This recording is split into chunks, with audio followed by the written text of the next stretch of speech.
یہ بحث ہمارے یہاں اکثر ہوتی ہے خصوصاً مذہبی حلقوں میں کہ ریپ کے محرک کو بے حیائی کے زمرے میں ڈالا جاتا ہے، اور یہ کہا جاتا ہے کہ بے حیائی کا جب تک سد باب نہیں ہوگا، روک تھام نہیں ہوگی، ریپ اس وقت تک نہیں رکے گا۔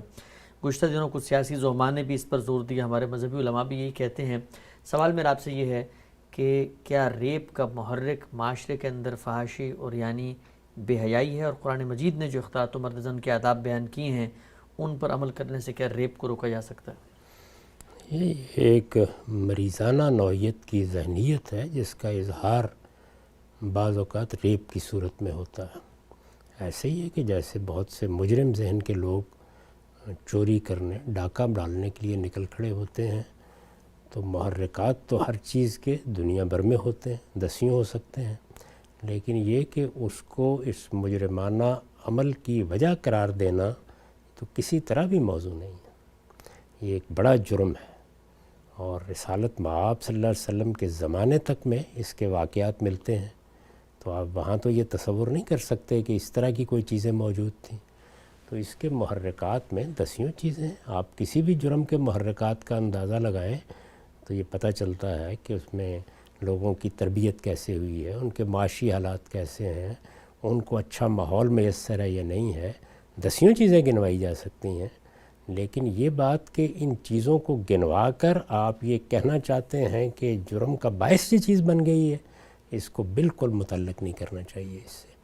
یعنی یہ ایک مجرمانہ فعل ہے، بدترین نوعیت کا مجرمانہ فعل ہے۔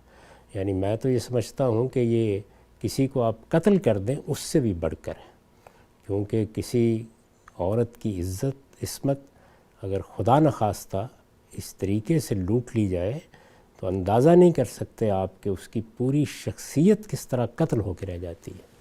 تو اس کے لیے کسی قسم کا کوئی عذر کسی بھی شخص کو پیش نہیں کرنا چاہیے، نہ علماء کو، نہ دانشوروں کو، نہ سیاستدانوں کو۔ پورے معاشرے کا کام یہ ہے کہ وہ اس طرح کے مجرموں کو کیفر کردار تک پہنچائے۔ اس طرح کے مجرم کسی رعایت کے مستحق نہیں ہوتے۔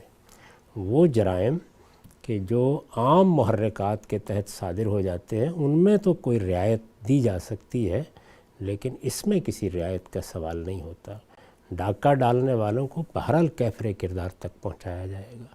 اسی طریقے سے ریپ کرنے والے یا فساد پیدا کرنے والے مجرم یہ کسی رعایت کے مستحق نہیں ہوتے، تو ان کے بارے میں کارروائی ہونی چاہیے، ہر حال میں ہونی چاہیے، اور پورے معاشرے کو کرنی چاہیے۔ البتہ یہ درست ہے کہ خود قرآن مجید نے جو سزائیں بیان کی ہیں اس میں یہ رعایت ملحوظ ہے کہ بعض اوقات عمر، بعض اوقات انسان کی تربیت کا فقدان اور اس طرح کی بعض چیزیں ہیں کہ جن کی بنیاد پر سزا میں کمی بیشی ہو سکتی ہے۔ لیکن آپ یہ کہیں کہ فلاں چیز کا محرک ہے، اس وجہ سے اس کا لائسنس مل گیا ہے، ایسا بالکل نہیں کرنا چاہیے۔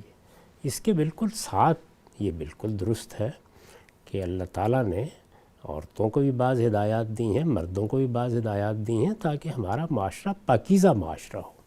یہ ہدایات سورہ نور میں بیان ہوئی ہیں، ان کو ریپ سے متعلق کر کے کبھی بیان نہیں کرنا چاہیے۔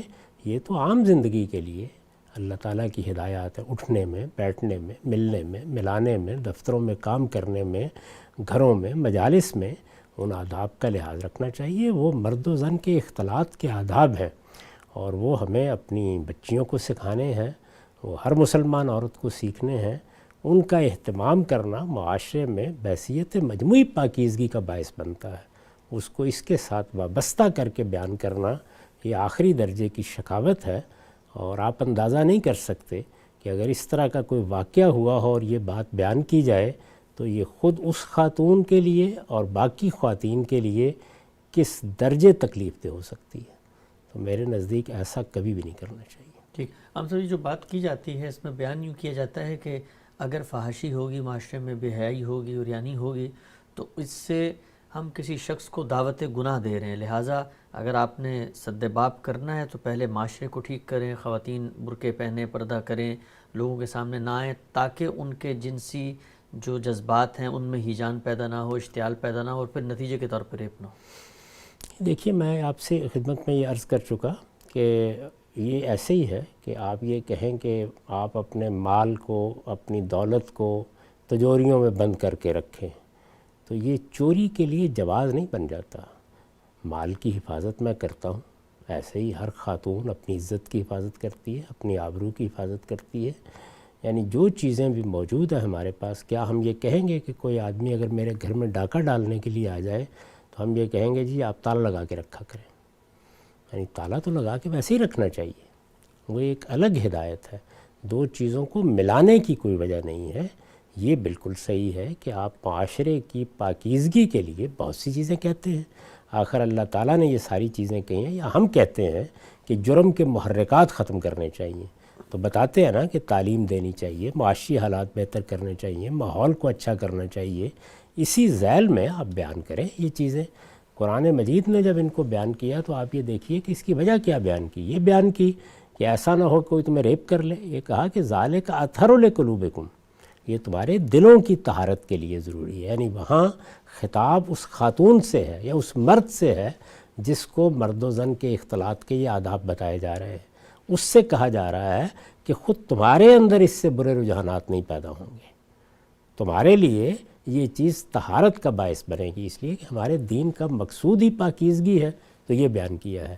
البتہ وہ خصوصی ہدایات جو سورہ احزاب میں بیان ہوئی ہیں، وہاں ظاہر ہے کہ اسی طرح کے اوباشوں سے بچانے کے لیے بعض ہدایات دی گئی ہیں، اور وہ ہدایات اس سے بالکل مختلف نوعیت کی ہیں۔ یعنی ان میں یہ بتایا گیا کہ اپنی شناخت قائم کرو، تاکہ اگر یہ کوئی بہانہ بنا کے تم پر دراندازی کی کوشش کریں تو ان کا محاسبہ کیا جا سکے۔ یعنی وہاں مجرم کی طرف رجحان ہے، اور خواتین کو یہ کہا جا رہا ہے کہ وہ اپنی شناخت قائم کریں، یعنی کوئی بہانے باز اس طریقے سے ان پر حملہ آور نہ ہو جائے۔ اور یہاں کہا جا رہا ہے کہ یہ ہدایات تمہیں اس لیے دی گئی ہیں تاکہ تمہارے دلوں کے لیے طہارت کا باعث بنے۔ تو قرآن مجید نے دونوں جگہ پر دو مختلف اسالیب اختیار کر کے یہ بتا دیا ہے کہ کون سی چیز کس سے متعلق ہے۔ تو ہمیں جو لباس کے لیے یا اختلاط مرد و زن کے لیے آداب سکھائے گئے ہیں، وہ ایک پاکیزہ زندگی کی ضرورت ہے، وہ میری اور ایک عورت کی طہارت قلب کا ذریعہ ہے، وہ ہمارے اپنے وجود کو پاکیزہ بناتے ہیں۔ میں جب لباس پہنتا ہوں تو لباس میں قرآن مجید نے جیسے بیان کیا، اپنے اندر اس احساس کی تسکین کے لیے پہنتا ہوں کہ مجھے اپنے آپ کو پاکیزہ رکھنا ہے، میرے اندر کوئی برا میلان نہ پیدا ہو، اور اس کے ساتھ یہ میرے لیے زینت کا سبب ہے۔ تو لباس ہو، آداب ہوں، یہ ساری چیزیں اصلاً انسان کی اپنی طہارت کے لیے ہوتی ہیں۔ جو چیز جس مقصد کے لیے، اس کو ویسے ہی بیان کرنا چاہیے۔